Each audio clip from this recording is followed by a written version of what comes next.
L'oasis de Niamey, c'est une histoire qui prend sa source à Paris.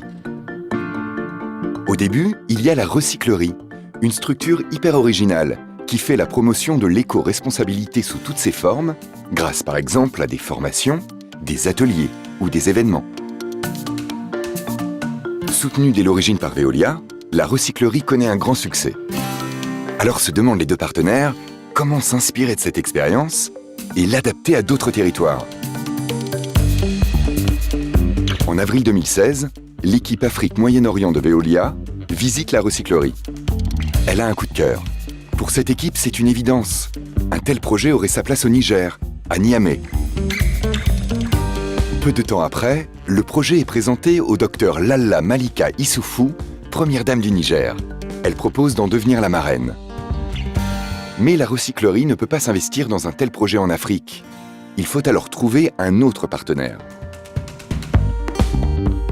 Été 2016, Veolia rencontre Empower, l'association qui soutient l'entrepreneuriat des femmes dans le monde entier.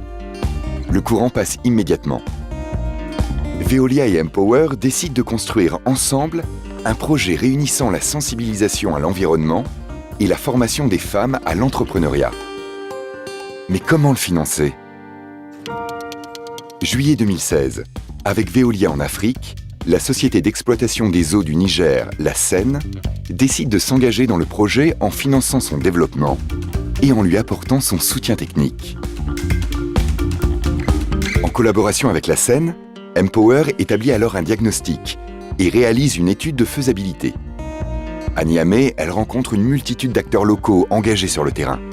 Ce sont eux qui constitueront l'écosystème de l'oasis de Niamey. L'oasis de Niamey. Oui, le projet a maintenant un nom. En février 2017, les jeunes volontaires pour l'environnement apportent leur soutien à l'oasis. Un lieu est bientôt trouvé. Formation, programme d'incubation, espace de travail, événements. Il va falloir aménager l'endroit pour y accueillir toutes ces activités. Mais l'oasis, qui va la diriger au quotidien? Mars 2017, Empower rencontre Abdoul Cissé. Le projet l'enthousiasme. Il rejoint officiellement l'oasis en octobre. Mais d'abord, pour être en mesure de bien gérer ce lieu si particulier, une formation chez Empower et aussi à l'école des tiers-lieux de la recyclerie. Juin 2017. Grande nouvelle pour l'oasis. La fondation Veolia accepte d'en financer le fonctionnement pour son démarrage. Automne 2017, rencontre avec Diaskris, artiste, musicien, décorateur et aussi jardinier. Il participe activement à l'aménagement de l'oasis. Et comme lui, d'autres jeunes talents nigériens viennent apporter leur contribution précieuse. Début 2018, l'oasis de Niamey ouvre ses portes. Un grand merci à toutes celles et ceux qui ont participé à ce travail de co-construction. Bienvenue à l'oasis de Niamey.